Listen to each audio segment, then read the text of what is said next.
There is a war happening inside every human being, a silent war. It does not begin in the streets or in the office or in the battlefield. It begins in the mind, a battle between belief and doubt, between bold action and paralyzing fear, between the voice that says you can and the voice that whispers, "Who do you think you are?" And in that war, most people surrender before they ever begin. They accept the limits the world hands them. They inherit the doubts of their fathers, the fears of their teachers, the insecurities of their past. They wear them like armor, not realizing it is armor made of glass. But listen to me now, and listen well. The only limit is the one you accept. That's not a slogan. It's not a pretty phrase for the refrigerator. It's a law of the universe, as real as gravity. Every man who has ever risen from obscurity to greatness, every Carnegie, every Ford, every Disney, discovered one truth early. The barriers you think exist don't. They are illusions, prisons built by the mind. And the key has always been in your hand. Napoleon Hill sat face to face with men who moved mountains.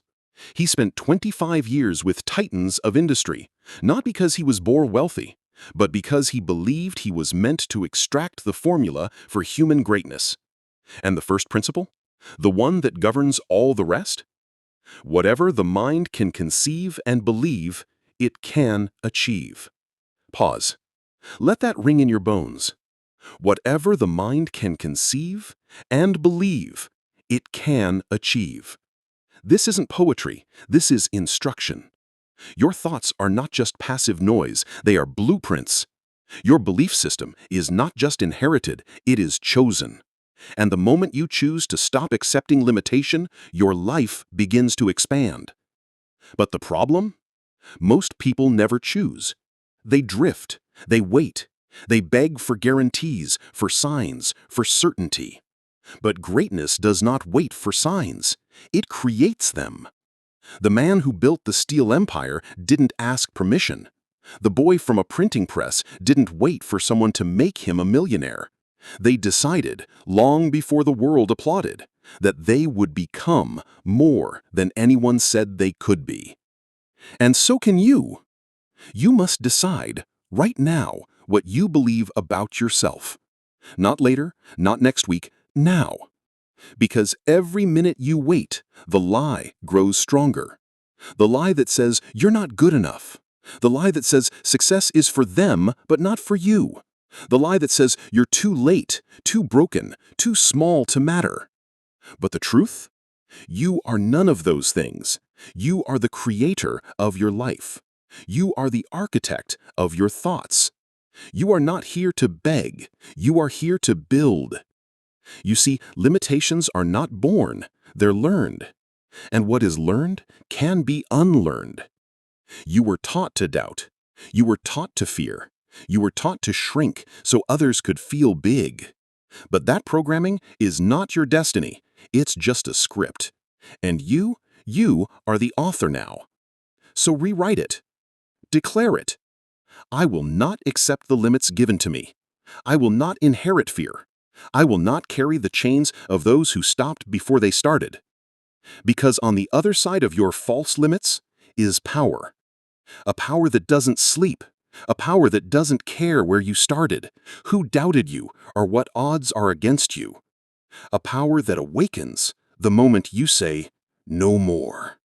No more living below your potential. No more shrinking when you should be rising. No more obeying fear like it's a god. Because fear is not a god, it's a servant. And you were not built to serve it. You were built to command it. What separates the great from the forgotten is not talent. It's not money. It's not connections. It is the refusal to accept limits. Every empire begins with a mind that said, I don't care what they say is possible. I will write my own laws of reality. Thomas Edison failed over 10,000 times before inventing the light bulb. 10,000 rejections, 10,000 ways the world told him, you can't. But he wasn't listening to the world. He was listening to something greater. A voice inside that whispered, "Try again." He didn't ask if it was logical. He didn't ask for approval. He didn't wait for a green light from the world. He simply believed, and that belief made him unstoppable. Because belief, true, burning belief, is the antidote to limitation. Understand this: the subconscious mind doesn't care whether what you feed it is true or false. It will accept whatever you plant in it, good or bad, powerful or poisonous.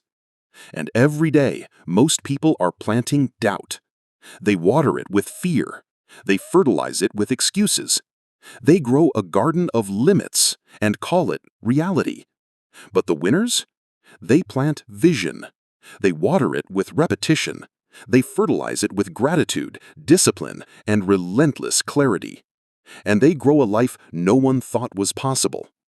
Napoleon Hill called this the power of autosuggestion, the process of speaking your beliefs into your mind until they become laws, until they shape how you walk, how you breathe, how you act in every moment. He said, any idea, plan, or purpose may be placed in the mind by repetition of thought. So what are you repeating? What are you rehearsing in the theater of your soul? Are you repeating, "I can't, it's hard, I'm too late, I'm too tired"? Or are you repeating, "I'm rising, I'm capable, I will not stop until the vision becomes real"? Your words become worlds, your thoughts become frameworks, your belief system becomes your life. So if you want a life without limits, you must build a mind without chains. And that takes work. Daily, focused, inner warfare. It's not a weekend seminar. It's not a motivational high. It's a practice, morning, noon, and night, of conditioning your mind to see possibility where others see walls.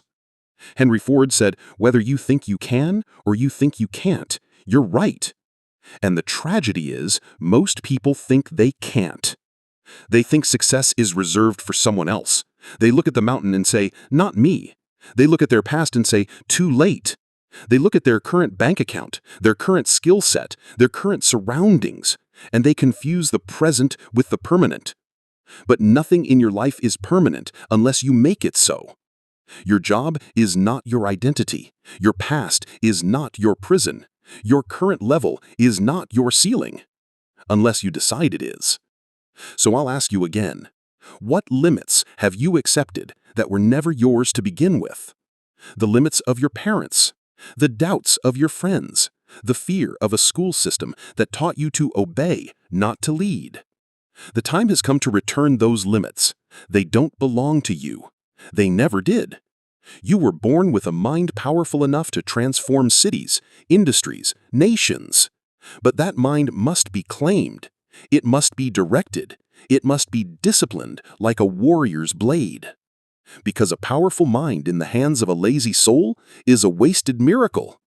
And you weren't given this life to waste it.